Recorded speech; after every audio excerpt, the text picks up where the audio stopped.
අයිබෝවන් Cake and Shapes YouTube channel එකට ගොඩාක් ආදරයෙන් ඔයාලව පිළිගන්නවා.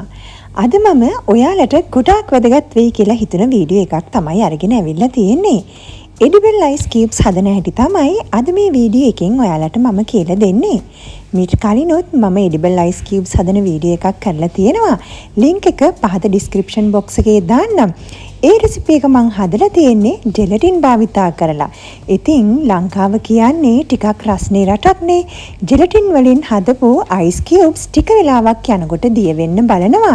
මේ තියෙන්නේ ජෙලටින් භාවිතා කරලා හදපු ice cube වලින් නිර්මාණය කරගත්ත කේක් එකක්.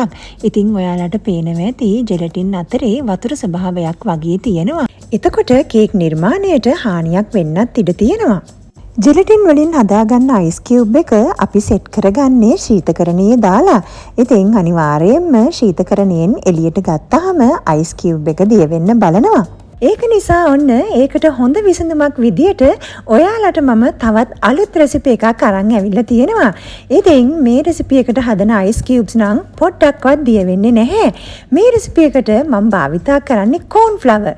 ඉතින් corn flour භාවිතා කරලා තමයි මේ අයිස් කියුබ් එක මම හදාගන්නේ. මේ රෙසිපි එකට හදාගන්න අයිස් කියුබ් එක අපිට ඕනම වෙලාවක් එළියේ තියාගන්න පුළුවන්. පොඩ්ඩක්වත් දිය වෙන්නේ නැහැ. එහෙනම් මෙතෙන් මේ වීඩියෝ එක ඔයාලට ගොඩාක් වැදගත් වෙයි කියලා මම විශ්වාස කරනවා. එහෙනම් අපි වීඩියෝ එකට ගිහිල්ලා බලමු කොහොමද මේ විදියට මම අයිස් කියුබ් එක හදාගන්නේ කියලා. මේ රෙසිපි එක සඳහා මට අවශ්‍ය වෙනවා corn flour ග්‍රෑම් 50ක්, සීනි ග්‍රෑම් 100ක්, ඇල් වතුර මිලිලීටර 500ක්. ඒ වගේම මේ වගේ අයිස් කියුබ් ට්‍රේ එකකුත් මට අවශ්‍ය වෙනවා. ඉතින් ඔයාලට අයිස් කියුබ් ට්‍රේ එකක් නැත්නම් මේ වගේ කොටු කේක් තැටියක් උනත් ගන්න පුළුවන්. මංගල් 7 කේක් තැටියක් තමයි අද මම භාවිතා කරන්නේ. එහෙනම් මෙතෙන් අපි දැන් බලමු කොහොමද edible ice cube එක හදාගන්නේ කියලා. මුලින්ම මම corn flour, සීනි සහ වතුර එක භාජනයකට දාගෙන මේ විදියට හොඳින් දිය කරගන්නවා.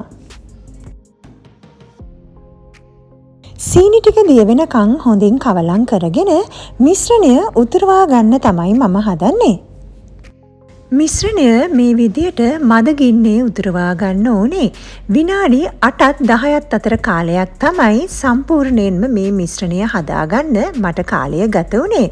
ඉතින් අපි මේ විදියට ඒ අතරතුර හොඳින් මිශ්‍රණය හැඳි ගන්න ඕනේ. නැත්නම් මිශ්‍රණය කැටි ගහන්න පුළුවන්. විනාඩි 3ක් විතර ගත වෙනකොට මිශ්‍රණය මේ විදියට කැටි කැටි ස්වභාවයක් එනවා. ඉතින් අපි එක දිගටම මේ වගේ හැඳි ගන්න ඕනේ. ඔයාලා දන්නවනේ අපි සව් හදන්නේ කොහොමද කියලා. අන්න ඒ විදියට තමයි මේ රෙසිපි එක හදන්නේ. හරියටම සව් හදන විදියට තමයි ඔයාලා මේ රෙසිපි එක හදාගන්න ඕනේ. තවත් විනාඩි කිහිපයක් යනකොට මිශ්‍රණය මේ විදියට ටිකින් ටික ඝනකමටපත් වෙනවා. ඉතින් මේ වගේ එක දිගටම හැඳි ගන්නකොට ඔයාලට මිශ්‍රණය හොඳටම ඝනකමටපත් කරගන්න පුළුවන්. ඉතින් විනාඩි 8ක් විතර යනකොට මේ වගේ ස්වභාවයක් එන විදියට අපිට හදාගන්න පුළුවන්. විනාඩි 8ක් විතර යනකොට මිශ්‍රණය හොඳට ඝනකමට ඇවිල්ලා තියෙනවා. අපි සව් හදනකොට සව් එක හදන පදමට තමයි මේ මිශ්‍රණයත් හදාගන්න ඕනේ. ඉතින් මම දැන් ලිප ඔෆ් කරලා මිශ්‍රණය හොඳින් නිවා ගන්න තමයි මේ ලෑස්ති වෙන්නේ. විනාඩි 8ක් 9ක් වගේ කාලයක් අතරතුර මට මේ මිශ්‍රණය හදාගන්න පුළුවන් වුණා. දැන් මේ මිශ්‍රණය මම විනාඩි 10ක් විතර හොඳින් නිවා ගන්නවා. විනාඩි 10කට පස්සේ මිශ්‍රණය ඇඟිල්ලෙන් අල්ලන්න පුළුවන් තරමට නිවිලා තියෙන්නේ. දැන් මම මේ වගේ අයිස් කියුබ් ට්‍රේ එකක් අරගෙන මේ මිශ්‍රණය අයිස් කියුබ් ට්‍රේ එකට දාගන්නවා.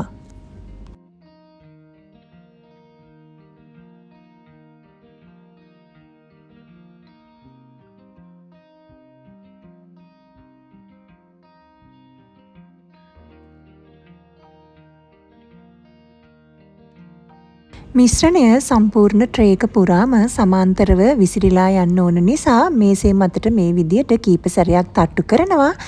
දැන් අඩුම තරමේ පැය 2ක්වත් මිශ්‍රණය කාමර උෂ්ණත්වයේ මේ විදියට වේල ගන්න ඕනේ. පැය 2කට වඩා වේල ගන්න පුළුවන් නම් වඩාත් හොඳයි.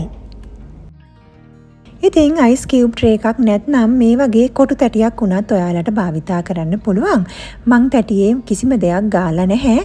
ඉතින් නිකම් ඔයාලට මේ විදියට තැටියට මිශ්‍රණය දාලා මේසිය උඩට හොඳින් තට්ටු කරලා සාමාන්‍ය විදියටම කාමර උෂ්ණත්වයේ පැය 2ක් හෝ ඊට වඩා වැඩි ප්‍රමාණයක් ඔයාලට වේල ගන්න පුළුවන්. අයිස් කියුබ් ට්‍රේ එකට වඩා මේ වගේ කොටු තැටියක් භාවිතා කරනවා නම් තමයි වඩාත් පහසු. අපිට අවශ්‍ය ප්‍රමාණයට අයිස් කැටය කපා ගැනීමේ හැකියාව තියෙනවා. එහෙනම් ඉතින් අපි පැය කීපයකට පස්සේ බලමු කොහොමද මේ අයිස් කැටය ඇවිල්ලා තියෙන්නේ කියලා. පැය 2කට පස්සේ මිශ්‍රණය හොඳින් සෙට් වෙලා තියෙන්නේ. දැන් මේ විදියට ට්‍රේ එකේ දාර ටික මම ටිකක් බුරුල් කරගන්නවා. ඊට පස්සේ මේ විදියට මේසය මතට තට්ටු කරාම ඔයාට අයිස් කියුබ් ටික ගලවා ගැනීමේ හැකියාව ලැබෙනවා.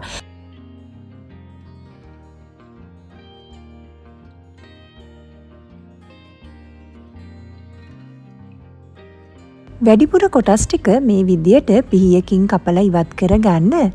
ලස්සන අයිස් කැටයක් මේ විදියට ඔයාලට බලා ගන්න පුළුවන්. ඇත්ත අයිස් කැටයක් වගේම තමයි. ටිකක් කාලා බැලුවොත් හොඳ රසකුත් තියෙනවා. දැන් අපි බලමු කේක් තැටියට දාගත්ත මිශ්‍රණයෙන් කොහොමද අයිස් කැට ටික කපා ගන්න කියලා. ඉතින් දැන් පැය 2කට පස්සේ තමයි මම මේ අරන් තියෙන්නේ. මුලින්ම මේ විදියට මම දාර ටික පිහියකින් බුරුල් කරගන්නවා. ඊට පස්සේ මම මිශ්‍රණය මේසය උඩට මේ විදියට දාගන්නවා. බලන්නකෝ කොච්චර ලස්සනට ඇවිල්ලා තියෙනවද කියලා. ඉතින් අයිස් කියුබ් ට්‍රේ එකට වඩා මම නම් හිතන්නේ කේක් ට්‍රේ එකට දාලා ගන්නකොට ගොඩාක් ලේසි. දැන් මේ විදියට පිහියක් ආධාරයෙන් මට අවශ්‍ය සයිස් එකට මං කියුබ්ස් ටික කපා ගන්නවා. ඔයාලට ඇලුමිනියම් රූලක් වුණත් මේ සඳහා භාවිතා කරන්න පුළුවන්. ඉතින් ටිකක් පරිස්සමෙන් තමයි මේක කපා ගන්න ඕනේ. අයිස් කියුබ් එක ඉක්මනින්ම කැඩෙන්න බලනවා. ඉතින් මේ විදියට මට අවශ්‍ය ප්‍රමාණයට මං අයිස් කියුබ්ස් ටික කපා ගත්තා. පේනවනේ ගොඩාක් ලස්සනයි. ඇත්ත අයිස් කියුබ් එකක් වගේම තමයි. ඉතින් මේ අයිස් කියුබ් එක ඔයාට ඕන තරම් වෙලාවක් රූම් ටෙම්පරේචර් එකේ තියාගන්න පුළුවන්. මොකද අපි මේක සෙට් කරගත්තෙත් රූම් ටෙම්පරේචර් එකේනේ.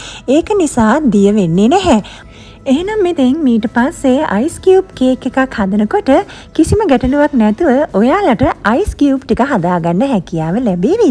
මේ වීඩියෝ එකෙන් ඔයාලට ප්‍රයෝජනවත් දෙයක් ඉගෙන ගන්න ලැබෙන්න ඇති කියලා මම විශ්වාස කරනවා. ඒ වගේම තවත් කෙනෙක්ට මේ දේ ගැන දැනගන්න වීඩියෝ එක ෂෙයා කරන්න. Cake and Shapes YouTube channel එක subscribe කරලා නැත්නම් subscribe කරන්න.